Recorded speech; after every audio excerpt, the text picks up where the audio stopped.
স্ত্রী প্রয়োজন।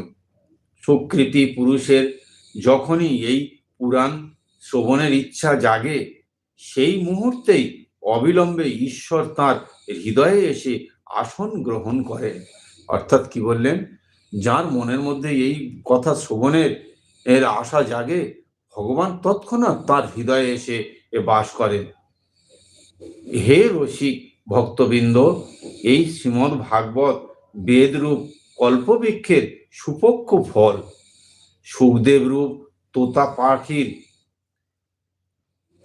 মুখ নিঃসৃত হওয়াতে এই গ্রন্থ পরমানন্দ ও ময়ী সুধাতে পরিপূর্ণ হয়ে রয়েছে। এই ফলের মধ্যে খোসা, আঁটি ইত্যাদি ত্যায্য অংশ একটুও নেই। অর্থাৎ এর থেকে ফেলে দেওয়ার মতো কিছুই নেই। যা কিছু আছে শুধুই রস আর রস। শুধু মূর্তিমান রস। দেহে যতক্ষণ প্রাণ আছে ততক্ষণ এই দিব্য ভগবদ রস নিরন্তর পান করতে থাকো। এই রস কেবলমাত্র এই মর্তভূমিতেই সুলভ। অর্থাৎ তিনি বললেন যে এই